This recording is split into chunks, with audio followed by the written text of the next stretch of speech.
Assalamualaikum warahmatullahi wabarakatuh. Nama saya Pak Roji dari kelas MJ 502, Prodi Manajemen PJJ 1 dalam mata kuliah Hukum dan Bisnis. Nomor NIM 22020101097 dan dosen pengampu Pak Joko Suharyanto, SE, MMCPOD.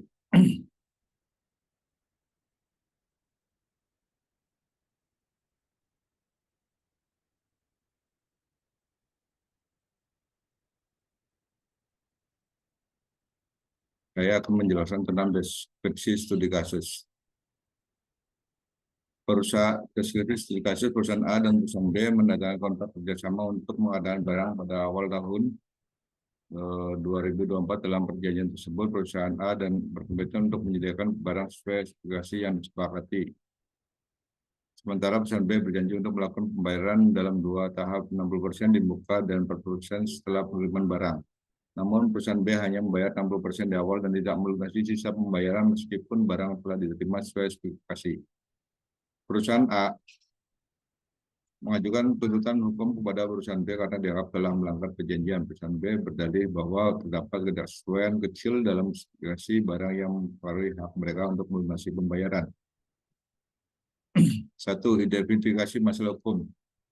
Jenis pelanggaran hukum yang terjadi berdasarkan kasus ini. Pelanggaran yang terjadi dalam kasus ini adalah kontrprestasi atau pelanggar kontrak. Kontrprestasi adalah kegagalan untuk memenuhi kewajiban dalam kontrak tanpa alasan yang sah. Dalam hal ini, perusahaan B tidak memenuhi kewajiban untuk melunasi pembayaran sebesar 40% setelah barang diterima sesuai dengan spesifikasi yang telah disepakati. Pelanggaran ini terjadi meskipun tidak ada kesepakatan tentang ketidaksesuaian barang yang dianggap mempengaruhi hak perusahaan B untuk membayar sisa 40% setelah pengiriman. Oleh karena itu, perusahaan A berhak mengajukan tuntutan hukum berdasarkan pelanggaran kontrak ini. B. Apakah dalil perusahaan B dapat dibenarkan secara hukum? Dalil perusahaan B yaitu adalah ketidaksesuaian kecil dalam spesifikasi barang tidak dapat dibenarkan secara hukum jika ketidaksesuaian tersebut tidak cukup signifikan untuk mempengaruhi kewajiban pembayaran mereka menurut prinsip hukum kontrak. Jika pihak yang menerima barang perusahaan B tidak segera mengajukan keberatan terkait ketidaksesuaian spesifikasi barang pada saat penerimaan, maka mereka dianggap telah menerima barang sesuai dengan kontrak. Namun, jika ketidaksesuaian barang mereka terbukti mempengaruhi penggunaan barang secara signifikan, maka perusahaan B dapat mengajukan klaim terkait pelanggaran syarat dalam kontrak. Dalam hal ini, perusahaan B seharusnya memberikan pemberitahuan dalam waktu yang wajar sesuai ketentuan dalam kontrak atau yang berlaku. Analisis kontrak. Elemen-elemen penting dalam kontrak yang harus ada agar sah secara hukum berikut adalah elemen-elemen yang penting dalam sebuah kontrak yang harus ada tuntutan menjadi sah secara hukum. Kesepakatan agreement. Kedua pihak harus setuju dengan syarat-syarat yang ada dalam kontrak. Kemampuan untuk bertindak, kapasiti atau pihak yang terlibat dalam kontrak harus mewakili kemampuan hukum untuk bertindak, misalnya bukan pihak yang di bawah umur atau tidak mampu. 3. Tujuan yang sah, legality of course. Isi kontrak harus sah menurut hukum dan tidak bertentangan dengan peraturan yang ada. Pertimbangan konsiderasi harus ada nilai tukar antara pihak yang berkontrak, dalam hal ini bayar uang dalam pengadaan barang. Kapasitas atau syarat kontrak harus jelas dan dapat dipahami oleh kedua belah pihak.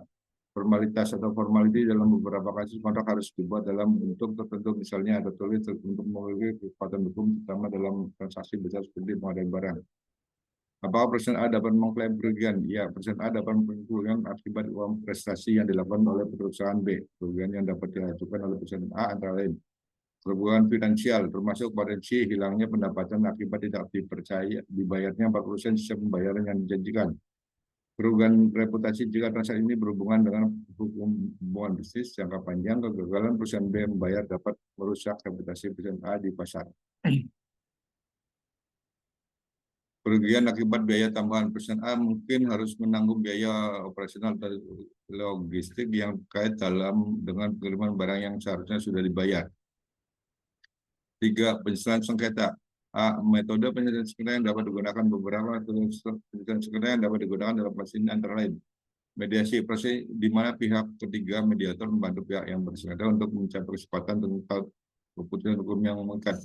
Arbitrasi atau penyelesaian sengketa dengan melibatkan arbiter atau pihak ketiga yang berwenang yang memberikan keputusan yang bersifat mengikat. Litigasi atau penyelesaian sengketa melawan pengadilan dengan putusan yang memiliki kekuatan hukum yang mengikat.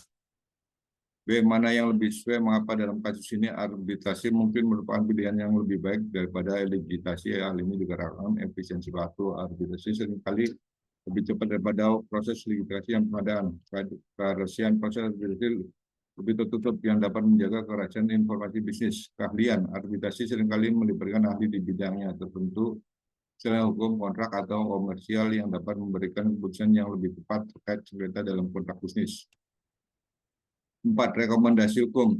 Sarana kepada perusahaan A untuk memitigasi risiko pelanggaran kontrak di masa depan. Perusahaan A dapat melakukan beberapa hal untuk memitigasi risiko pelanggaran kontrak di masa depan. Satu, menentukan ketentuan yang jelas, memastikan bahwa ketentuan dalam kontrak terkait pengiriman barang dan pembayaran sangat jelas dan terperinci. Memasukkan ketentuan penyelesaian sengketa, menyepakati sebelumnya metode penyelesaian sengketa yang tepat, misalnya arbitrat, untuk menghindari ketidakpastian hukum di masa depan.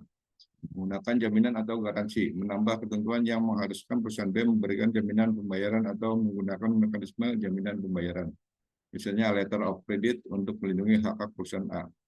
Menyusun kontrak yang lebih ketat, menggunakan klausul settlement yang jelas untuk ketentuan yang mengatur tentang ketentuan barang yang mungkin kalau lebih lanjut tentang hak dan kewajiban masing-masing pihak.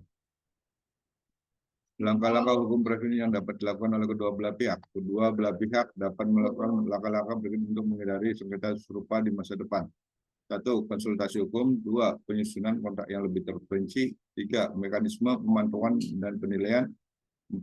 Penyelesaian sengketa yang disepakati. Dengan mengikuti saran-saran di atas, baik perusahaan A maupun perusahaan B dapat mengurangi risiko terjadinya sengketa yang serupa di masa depan. Sesuai dan terima kasih. Wassalamualaikum warahmatullahi wabarakatuh.